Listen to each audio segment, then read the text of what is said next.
Jednoduchý fake z round kicku, ako môžete supera nachytať a vlastne potom trafiť ten round kick. Čiže je to úplne jednoduché, dáme sa naopak.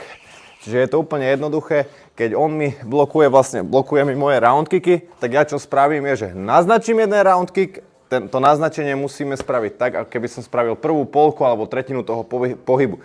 Čiže keď robím round kick tak, že stiahujem ruku a idem dopredu, tak nemôžem naznačiť toto, lebo on nezareaguje na to. Takisto musím úplne tú prvú polku alebo tretinu toho pohybu spraviť rovnakú, aby som vyvolal tú jeho reakciu. Čiže ja idem round kick, on spraví blok.